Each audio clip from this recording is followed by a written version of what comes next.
ದೇವರು ಕಲಿಯುಗದಲ್ಲಿ ಕಾಣಿಸೋದಿಲ್ಲ. ಇದು ಮೊದಲನೇ ಪ್ರತಿಜ್ಞೆ. ಹೋಗ್ಲಿ, ಕಂಡ್ರು ಎಲ್ಲರಿಗೂ ದೇವರು ಅಂತ ಕಣ್ಣ ಅವನು. ಸ್ವತಃ ಯಶೋದೆಗೇನೆ ಆಗಾಗ ಇವನು ನನ್ನ ಮಗ ಅಂತ ಅನಿಸ್ತಾ ಇತ್ತಂತೆ. ಅವಳು ಹೆತ್ತಿಲ್ಲ ಹೊತ್ತಿಲ್ಲ, ಏನೂ ಮಾಡಿಲ್ಲ. ವಾಮನ ಪುರಾಣದಲ್ಲಿ ಒಂದು ಮಾತು ಬರ್ತದೆ, ಅದಿತಿಯ ಬಳಿ ದೇವರು ಹೇಳ್ತಾನೆ, ನಾನು ನಿನ್ನ ಹೊಟ್ಟೆಯೊಳಗೆ ಬರ್ತೇನೆ ಅಂತ.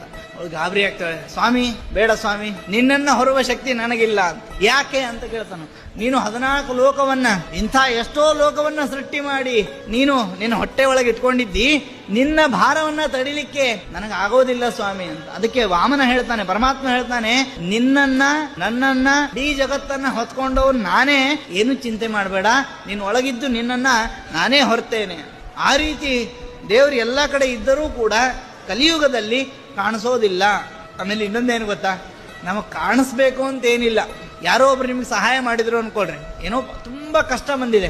ಕಷ್ಟ ಅಂದ್ರೆ ಫೈನಾನ್ಷಿಯಲ್ ಅನ್ಕೊಂಡ್ಬಿಟ್ಟಿದೀವಿ ನಾವು. ಬಹಳ ಜನಕ್ಕೆ ಗೊತ್ತೇ ಇಲ್ಲ ಬೇರೆ ಕಷ್ಟ ಇದೆ ನಮಗೆ. ಏನು ಅಂದ್ರೆ ಸಂಸಾರದ ಕಷ್ಟ, ರೋಗ ರುಜಿರದ ಕಷ್ಟ.